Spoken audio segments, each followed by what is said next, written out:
Hi, everyone. I'm very glad to be speaking to our guest here today and a little bit honored that he's decided to join us. Well, a lot honored, actually.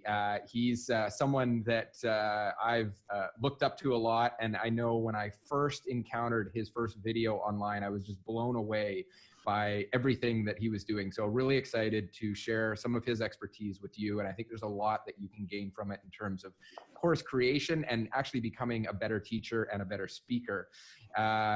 Michael Port, joining us here today, is a New York Times best-selling author. He has 6 books out, including Steal the Show and Book Yourself Solid, among others.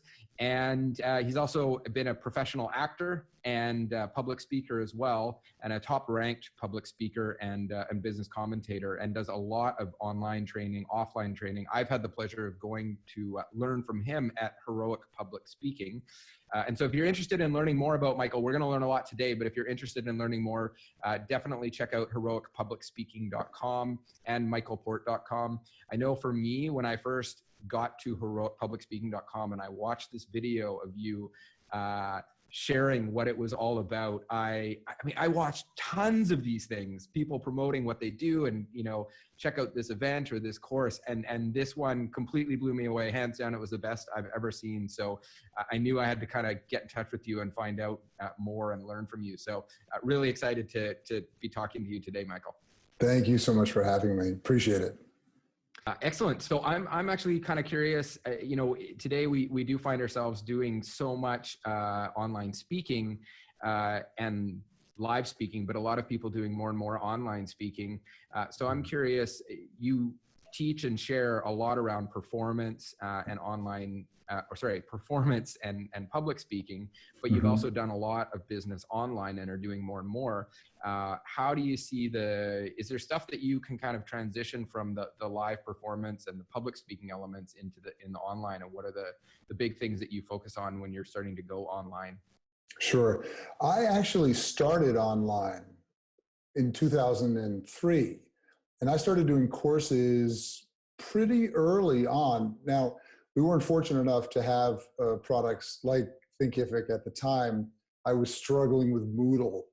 It was like, that's why I'm bald now, basically, because I had this big head of hair and I ripped it all out because I was having trouble. Now it's so much easier, which is wonderful. But I really started online because I wanted to build a business, not just have a career as a speaker.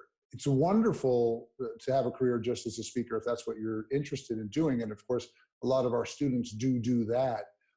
Many of our students also, in addition to speaking on stage, repurpose their content in online courses. And oftentimes, folks who've been in the speaking industry for a long time, they come looking for help to figure out how do I take what I'm doing on stage and put it online so that, you know, I make better use of my time, more leverage, a little more scalable.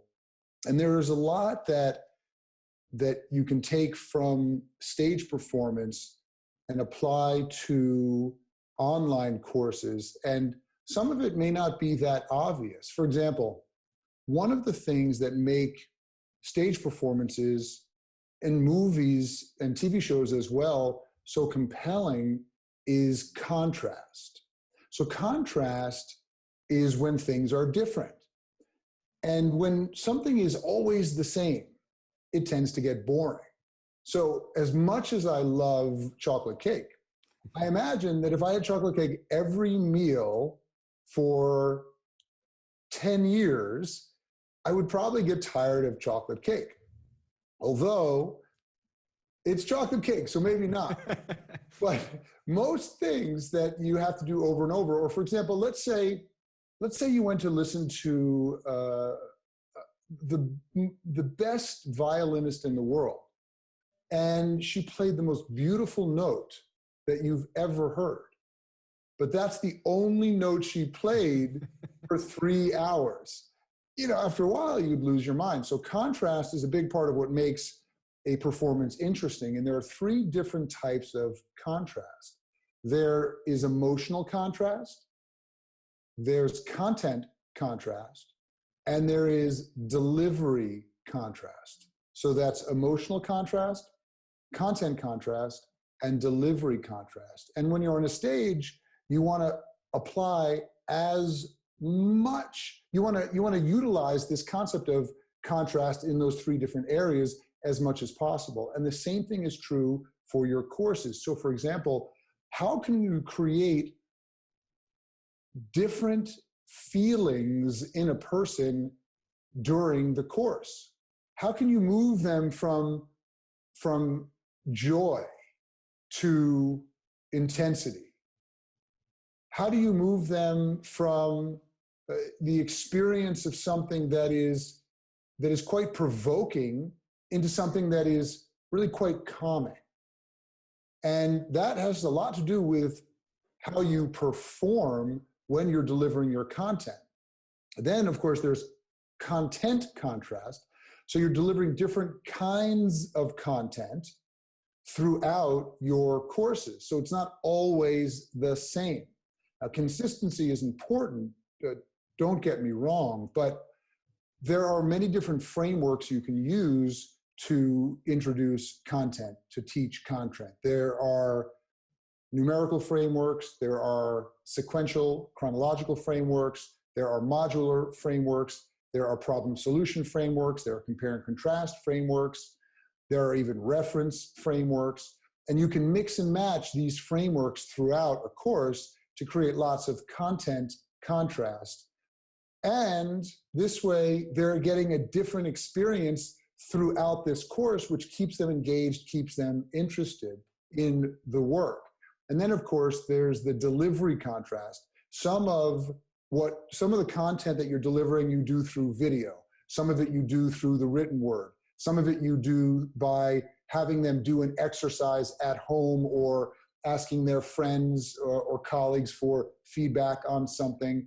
Different ways for them to experience or interact with the content that you are offering. And if you can add those elements in and keep looking for different ways to increase the contrast, you'll probably keep people more engaged. That's great stuff. And I remember going into actually a lot of that stuff at Heroic Public Speaking, which was really helpful both from a speaking perspective, but now actually seeing how I can apply it to courses, I'm going to put some of that stuff to use. Good. So for you, you mentioned that you actually started with online courses. Somehow I didn't know that. Yeah. That's awesome. Yeah. So how does that kind of fit in? Because you do so much. I mean, you've got the books out. I've heard recently you're not doing the pro speaking tour anymore, but you were doing that. You have the live events like Heroic Public Speaking, which is amazing. And then the online training programs. How does the online portion and the online training fit into the overall business model? Is it more lead gen? Is it the end result? Is it a big piece of everything you do? It often plays into a number of different offers. So for example, one of the offers that we make is a course called the Heroic Public Speaking Crash Course. And that's often the entry point for many people. And it's a self-directed course, and it's a video-driven course. And people like it because they get an opportunity to go at their own pace, to experience us in a way that has a low risk and gives them a little time to figure out if they resonate with us, if they like us, and of course, find value in what we teach. But we'll also use the online component, the online educational component in our live program. So for example, we do something called Heroic Public Speaking Graduate School. And it's a very intensive, long-term, comprehensive training program for speakers. So the speakers will meet us in Philadelphia for 4 days a month for 4 months. And that's a very intensive training. But we have an online component as well that helps them stay accountable to the work, to each other. And it's a way that we can deliver more of the information that we need to deliver to them, and allow us to have them participate in the experiential component when they're live. And it creates a little more flexibility for us, and then it provides contrast for them. there's different ways for them to consume what we're teaching them. So we'll do that. Or one of the things that we're going to be doing this upcoming year for one of our graduate schools is, for a lot of times people say, well, I'm not ready for the graduate school yet. I'm not ready. And I get that. I mean, they're usually wrong, but I get that. People say they're not ready when they're afraid. Nobody's ever ready. You know, I wasn't ready when I went to graduate school as an actor. I just went, and then I trained and I got better, you know, in the process. But in order to help our students feel ready, we're going to have an on-ramp portion of graduate school that occurs online before it starts in person, so that by the time we are in the room together, they feel that they're ready, that they're up to speed, that they've got all elements of their speaking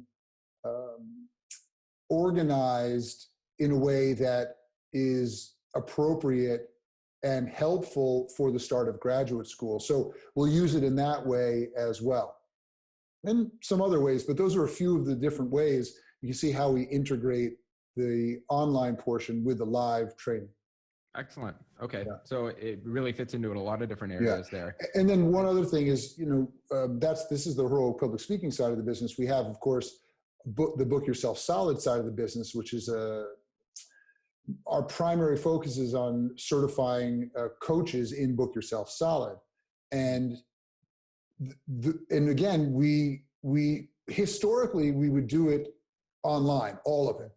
And then we decided to add a live component so that we could speed up some of the training, so that students come and they meet for 5 days with the head of the Book Yourself Solid School of Coach Training. And then for a little over 2 months, they will do the online component, and then they meet again at the end for 5 days for the final in-person component. So we have that integrated as well.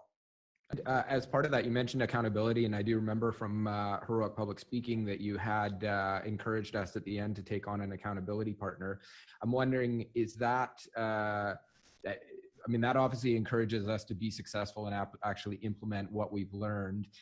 Is there, well, actually, if looking at some of the online stuff, but, you know, broadly, how do you see student or client success? What does that kind of mean to you in terms of people being successful when they've chosen to work with you or take one of your programs? And then after, maybe we can get into how you actually help people and encourage them or make sure that that happens.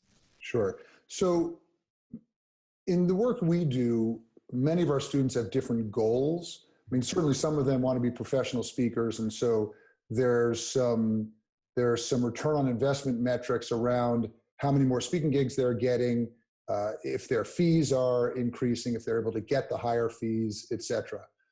Then there are others who have no desire to be a professional speaker, but they want to book more gigs because it puts them in front of potential clients. And so there's a number of gigs booked, you know, component to that, and how many clients are they able to book as a result of giving those speeches.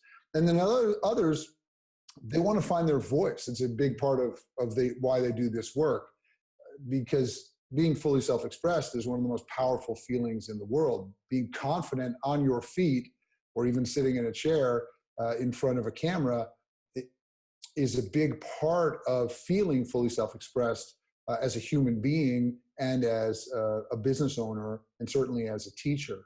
So there are some different metrics that we use to track their success. So I think, you know, for most folks in business, different clients have different needs. And some businesses, I'm sure, everybody's looking for the exact same thing, which can be helpful because it's sometimes easier to track. And then there's also just the personal satisfaction component of being better. It feels good to be better at something that you care about, and you can't undervalue that.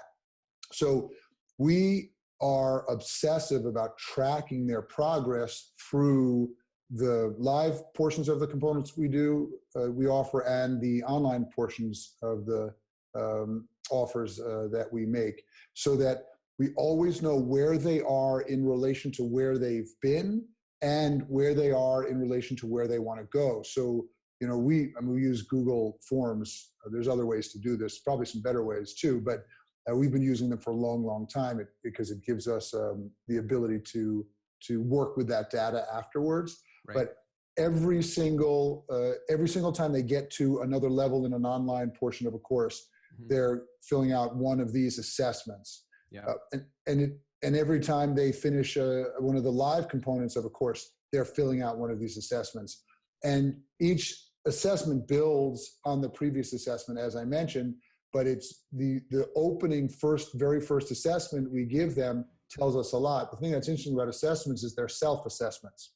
Right. So if I say, Greg, I said, where would you rate yourself on a scale of 1 to 10 in terms of the amount of presence you have on stage? What would you say? Right now, let's see, 1 to 10. I'm optimistic. We'll go 7. Great, 7.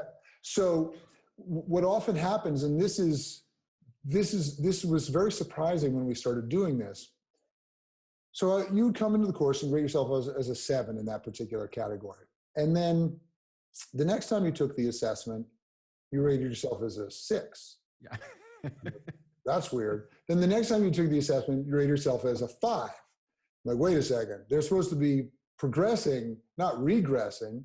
And then it turns out that sometimes people start to rate themselves a little bit lower because the horizon for what they expect from themselves pushes out farther because the bar has been raised. Yeah. So you now know, oh, wow, I know that I can have a lot more presence on stage. It's not just some magical thing that you either have or don't have. But now I know how to increase my presence. So I thought I was a 7, but really I was overestimating my sort of natural presence. And now I realize so I'm actually giving myself a lower score, which is a pretty sophisticated thing to do.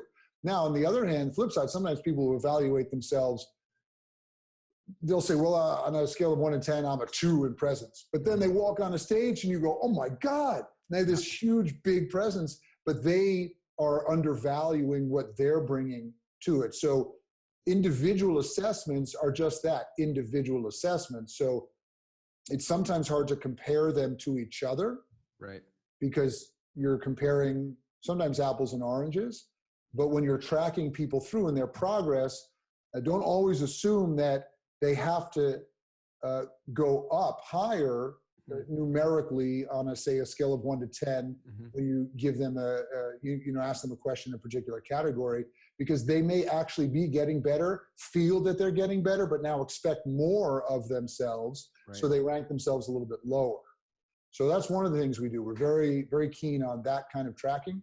We also, in most of our programs, have different level of students, just like in academia. So in grad, you can go to undergrad and then graduate school, and then you might go to medical school, and then you might do a fellowship after medical school in a particular discipline. So we have graduate students, and then people who have finished the graduate program, many of them also become our fellows. And the fellows is another level of training that we offer, and part of their responsibility is to mentor people who are in the graduate school. Right. Not to coach them. That's not their job, because we're not training them to be public speaking coaches, but to mentor them because they've had the same experience as the people who are now in grad, emotionally and psychologically. So they're able to tell them, look, I know you feel like this right now. You're going to feel different next week because I was there. Or, hey, listen, I can see right now you're not doing what you need to be doing, and then give them a little push.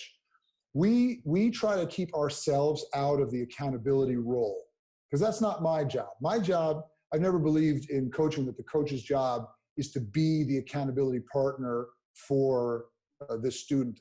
For me, that was always, it was like a babysitter in a sense. And, my job, it's the old expression, don't give them a fish, teach them how to fish. So if you can help folks create accountability structures with peers and with people that they have ongoing regular relationships with, they're much more likely to stay accountable and stay in those groups. But if you're paying me to keep you accountable, you can just go like, sorry, I didn't want to do it, and I'm paying you. So, I might fire you as a client, but I don't want that role. That's not my job. So, right. So we create that dynamic with the mentors, but also we always encourage people to create accountability groups. Now, the mistake that we made earlier on is we would put the accountability groups together for them. Right. And we found sometimes it would work, but more often than not, the groups would fall apart. Mm-hmm. But when they self-select, they're choosing to do it, and they're choosing to do it with each other. Mm-hmm. And they feel some connection to the people that they're choosing to do it with. And that keeps them engaged longer. And now they own the group, it's their group, and there's more meaning in it. They feel more responsibility for it, rather than us just saying, okay, you 5 are in an accountability group, you 4 in that accountability group. It makes a big, big difference. And if you have serious students, they will self-organize into these groups. Okay. And it's so organizing those groups, I'm curious, a couple of things. How big are they? And then if they're, when I was at the Heroic Public Speaking event live, by the end of the period that I was there, and met all sorts of amazing people, and could easily have picked a bunch of accountability partners and created a group. But I'm wondering, if you're doing something online, you do that, is there a place that you can, how do you introduce people and let them choose? And then how many people in that kind of a group do you find works Sure. well? So we believe in creating culture that supports the initiatives of our students. Mm-hmm. Now, that's a fancy way of saying that we want people to feel like they are creating the culture. Not that we're saying this is our culture and you have to operate this way. Because what we found is that when people go through transformations together, a culture is created that bonds people together. So transformation is usually what creates culture in our world. And so they need to witness the transformation of other people, and they need to have other people witness their change and transformation, which is why we love the group dynamic so much.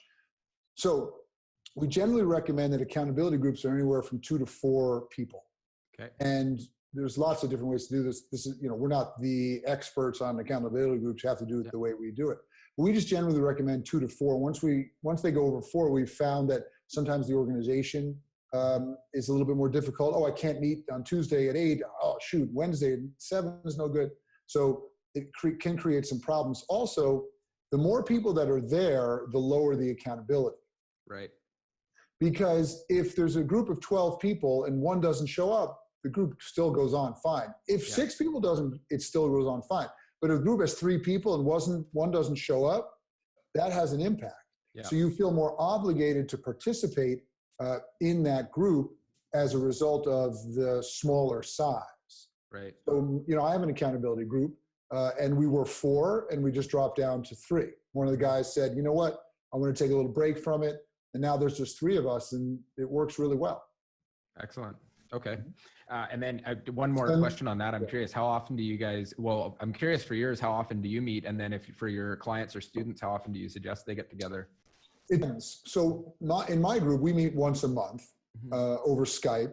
One of the guys is in Australia, and one is in California, and I'm here on the East Coast of the US. So we meet over Skype. Actually, we've been using Zoom, which we're using right now too. Yep. So we started on Skype, then we went to Zoom just because one of the guys liked Zoom. I couldn't care less what platform we're on. I'm platform agnostic. But just something that's stable and easy and doesn't require people to, download a bunch of stuff, and, don't let technology get in the way of the point of the thing. So, but then we are very interactive on a regular basis via email and phone as well. So, one of the guys was working on a video because he had to do a delay. He owns a software company, so he had to do a little delay in a release. And he was like, I got to do a video to tell my 10,000 users that we got a delay. What do you think of the video? Can I have some feedback? So we'll support each other in that way. Mm-hmm. But the regular meetings are once a month. And then once or twice a year, we'll get together in person. So for example, in June, we're all going to get together with our spouses on my boat. My wife and I have a boat that can accommodate a lot of people. And so they'll come and they'll sleep on the boat. And it just so happens that in this group, everybody's spouse is also in the business with them. So it's really nice when we can bring everybody together, and then we do a lot of masterminding and we have social time, and it's really, really nice. With our students that are in, say, grad school, we want them every single week in their mastermind, in their accountability group, rather, right. because they have a very specific goal that they're trying to achieve in a very specific constrained period of time. Yeah. So they need that, more regular. And then sometimes when there's a due date coming up, if a piece of content is supposed to be finished or a performance is supposed to be given on a certain date, they'll start to increase it, and they'll start to say, okay, we're going to meet every day for 1 hour at this time, and it creates some accountability. Our students also do rehearsal groups, which are similar to accountability groups, but they will rehearse and then get feedback from each other over Skype or Zoom or whatever platform they're using. And that creates accountability for their rehearsal, because a lot of times people don't like to rehearse by themselves.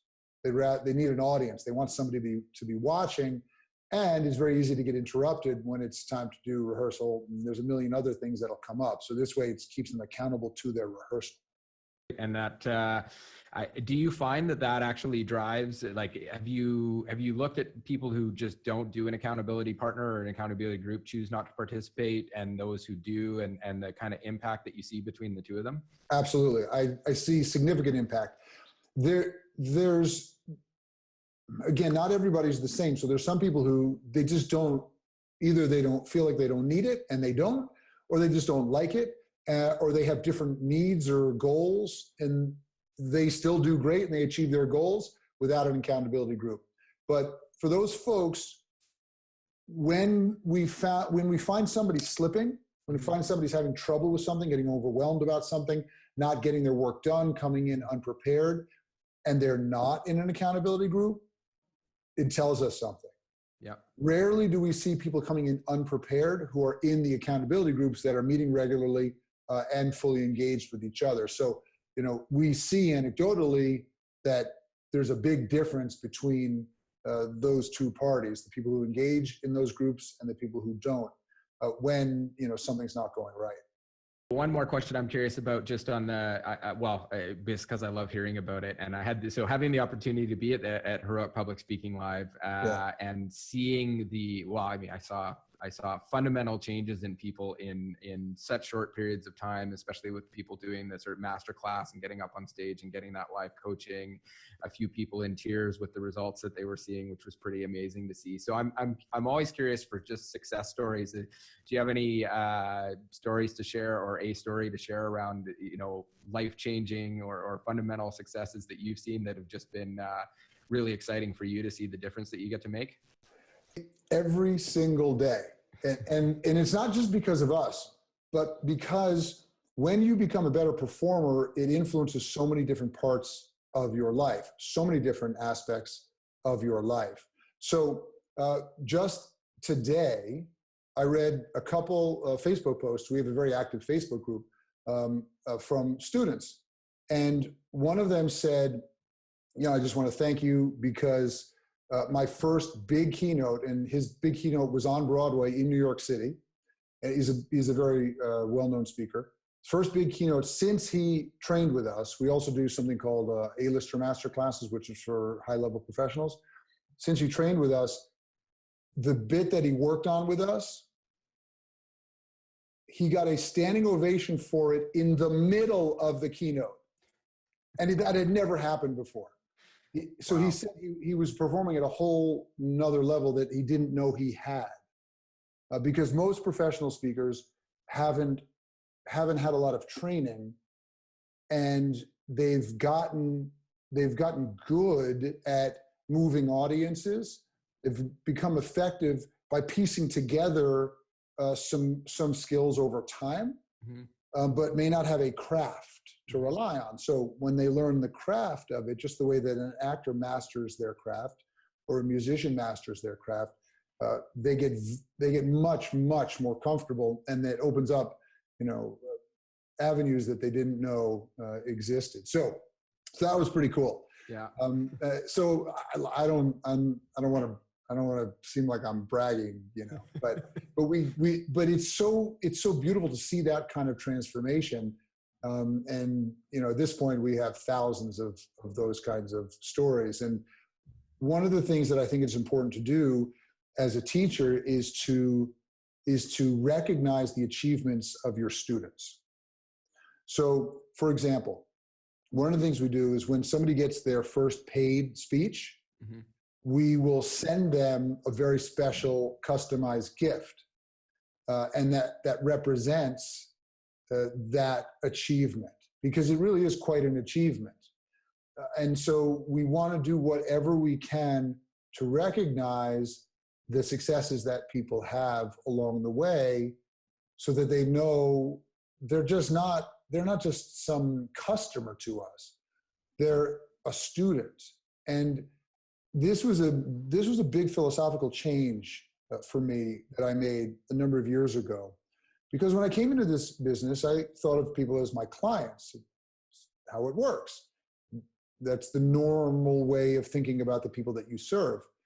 And I would be teaching them through online courses or events, and I thought of them as my clients. But I always had this feeling, like I mentioned before, of they're paying me. It's not like they had to try out for the team on the soccer field, and if they don't do what they're supposed to do, then they get kicked off the team. But they want to be on the team, so they're going to work hard. They can do whatever the coach asks them to do. In the world of coaching, it doesn't always work that way. Someone says, listen, I really want to make this change. I want some help, so I'm going to pay you for your help. And then they don't do the thing they're supposed to do. So that was always very confusing to me. I had a hard time wrapping my mind around that. And so when I started thinking about the people that I serve as my students, I stopped worrying about what I said to them. I started worrying about them, leaving as a client because they were unhappy with me telling them the truth about something. It just changed the nature entirely, changed the dynamic entirely. So that's the relationship that we have with the people we serve. We're teachers, they're students. Doesn't mean that we know everything and then they don't, but we are here to facilitate their development in a particular area. And as a result, we find that relationship works really well. It's one of the reasons, you alluded to this earlier, that I actually stopped accepting keynote requests. Now, I'll still do certain kinds of master classes at events and conferences, but they're different than keynotes and the traditional keynotes that I used to give, which were very atypical. They weren't traditional keynotes, but I think you know what I mean. Yeah. And I did that because a lot of the folks that I work with are also on the professional circuit. So I didn't want them ever worrying that they were going to be up against me for a gig. I don't want them to see me as any kind of competition. Right. And I didn't want ever to see anybody that I served as competition. I just thought that would be wrong, because one day I was working with one of my students. One day, by the way, turn off your phone before you do these things. Yeah. One day, one of my students, we were spending a day together working on some new material. And I had an idea for an opening for him, and it was phenomenal. It just would kill.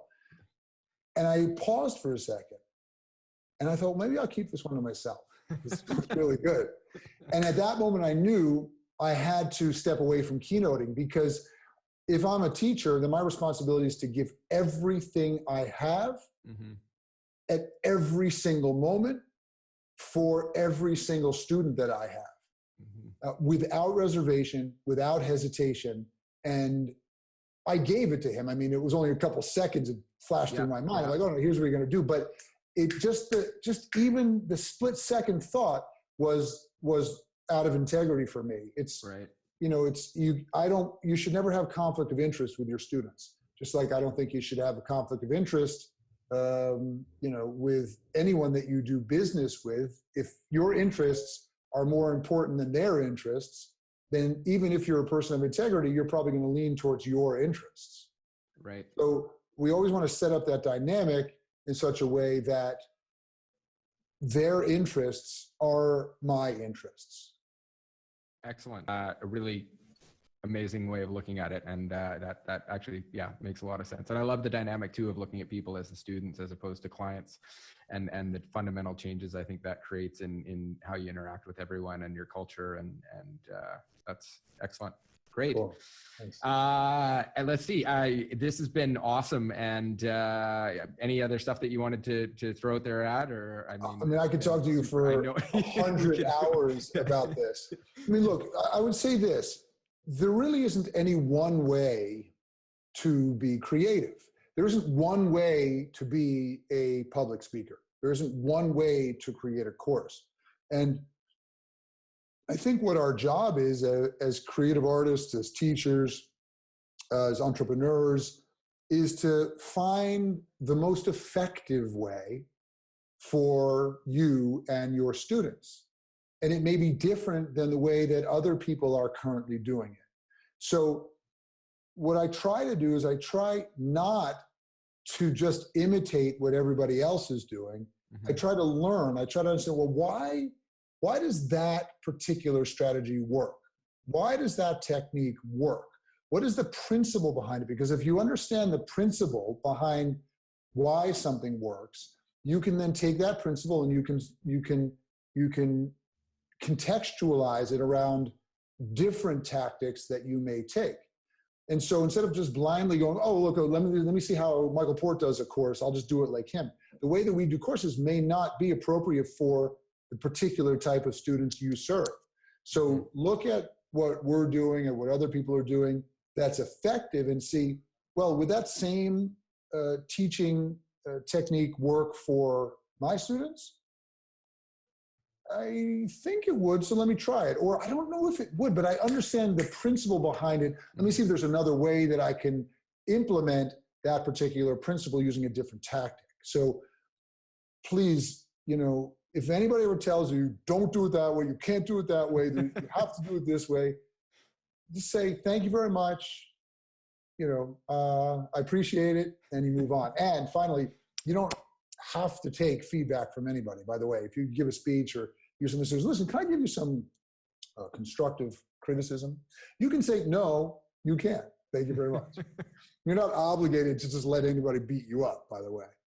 It's sometimes it takes a little while to learn that, but often the professional performers over the years, they decide who they get their feedback from. Yeah. And they don't just let anybody step into their mind and into their heart and walk around on it. Yeah, and I really enjoyed that cultural element of the HPS Live as well. That was great. Just to articulate what that is, when at HPS Live, Heroic Public Speaking Live, and any of our events, any of our work, we have a number of rules that help create the experience for folks. But one of them is that you don't give anybody else feedback. Except, congratulations, and that was amazing. I appreciate it. Wow, that's cool. You give them positive feedback, but real. You don't fake it. You don't make it up. But you don't go up to someone and say, you know what you should have done? You should have done this. Or I think because that may not be helpful. I mean, you may be way off base because you may not be a professional teacher in that particular category. And B, even if it is a really good idea, it may not be the direction that person is going. Mm-hmm. And it makes people nervous that they can't try new things and express themselves. And rehearsal is a messy process. You're gonna try a funny story 10 times before you really figure out what makes it work. And you've got to be in a place where you feel safe to do that. So the rules that we put in place create that kind of safety. So for us, it's a zero tolerance policy. If you criticize somebody, you're out, you're gone. There's just no, oh my God, I didn't realize I was criticizing them when I said they sucked. I didn't know that. that's criticism, and we don't allow it at all. And it just creates a safer environment. Yeah, I think that's really a key of it. It definitely felt very safe. So that was excellent. Yeah. The other thing that I would add is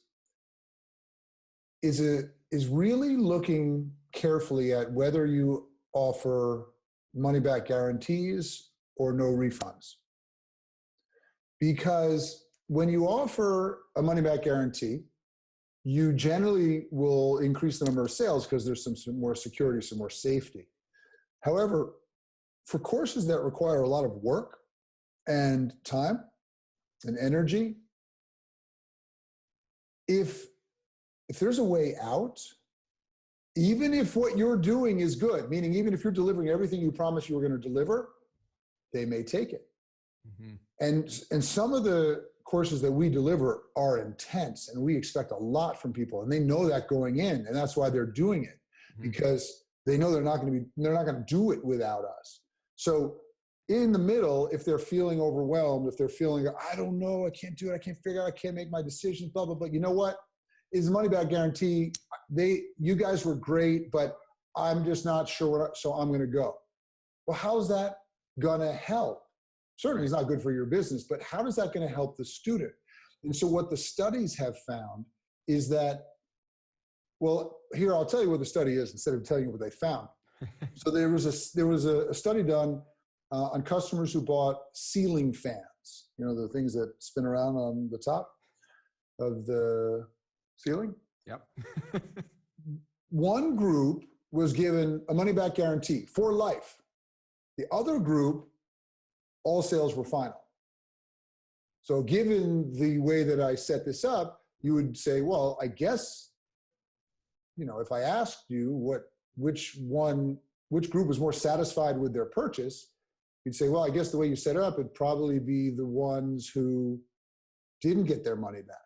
And I'd say, yes, that's right. Because if you have a lifetime to change your mind, you may not psychologically commit to the purchase. Right. So what happens is you get home and you put up the ceiling fan, you look at it, and you say, you know what, sweetheart, I don't know. I'm not really sure it goes with the stove.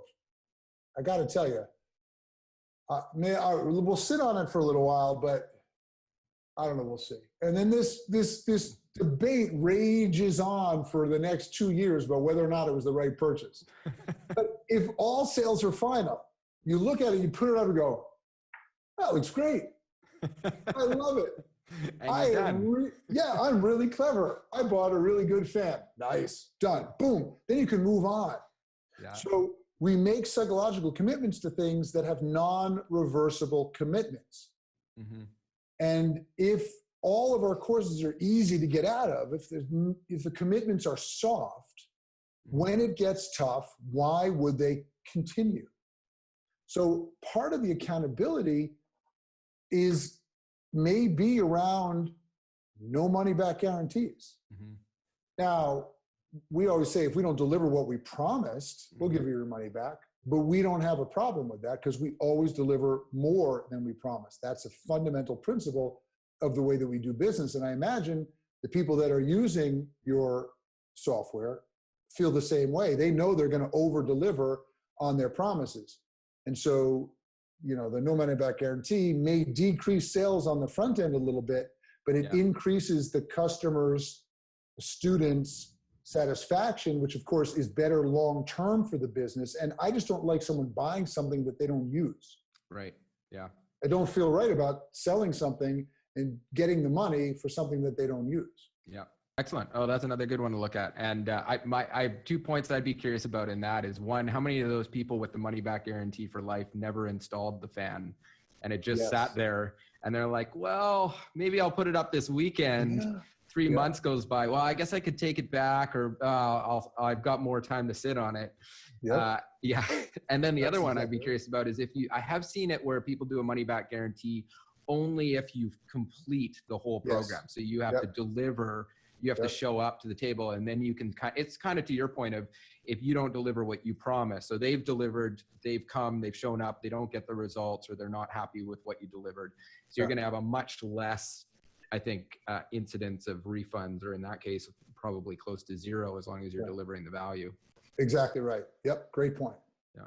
Excellent. Thank you. I really appreciate that. That was great. I think there's a lot of good insight there for people, whether you're looking at doing more, because I know a lot of the people that we work with do some public speaking, whether it's on the professional side or the training side, but also so much of what you teach can be applied in the online environment and having more presence online, and especially a lot of the stuff we talked about student success and moving people through. So really want to thank you for that. That's excellent. And then for everyone here watching, if you want to learn more about Michael, michaelport.com or heroicpublicspeaking.com, which I highly recommend. I've been and hope to go again this year, and was an amazing experience. And I definitely learned a lot, and is maybe a little bit of why I feel a little more confident about some of my presence, even in speaking to my team and clients and everything. So so even though I'm not the professional speaker looking to get more gigs, it's made a big change in a lot of the things that I've done, even just in my work. So thanks again for that. That's great. Good to hear. Excellent. Thanks so much, Michael. Appreciate it. You're welcome. Talk to you soon. Yeah.